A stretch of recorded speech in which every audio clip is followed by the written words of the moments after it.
everybody. Welcome back to 366 Days of Hope. My name is Pearl, and I'm here to share, of course, our next subject, which is under the umbrella of creating good habits, and that is be a continued learner. And I love this proverb that says, the Lord gives wisdom. From his mouth comes knowledge and understanding. And when we think about constantly being a learner, it's educating ourselves in various different topics that we have passion in. So for me, as a personal trainer, I'm obviously a coach for Rocksteady Boxing, and so my focus also is in Parkinson's. And I've been reading a lot in terms of Parkinson's, and I've noticed that so many of the things that I'm learning, it's very applicable to the things that I'm currently doing. So whatever it is that you're passionate about, dive into that and learn as much as you can in that field so that you become more of a professional and an expert in whatever it is that you have a passion in. And not only that, but it also helps with our brain.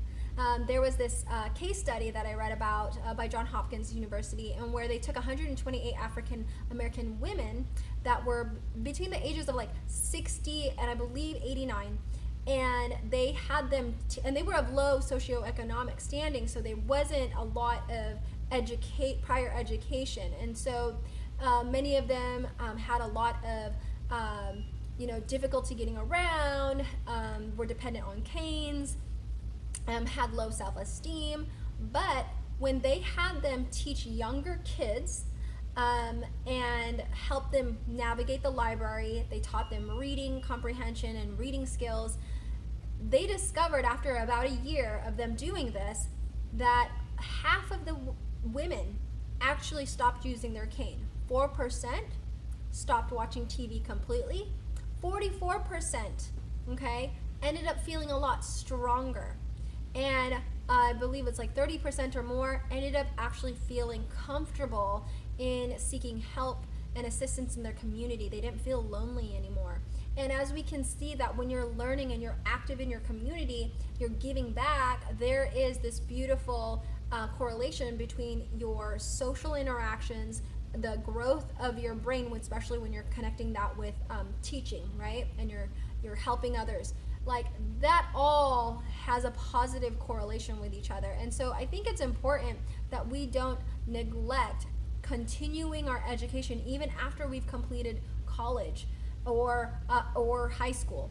I think it's so important that we try to maintain that, because it does help our brain optimize its function. But when you pair it with exercise, even better. I mean, I can't even emphasize all the things that I personally have learned of how exercise, education, all bridge together to help our brains function better.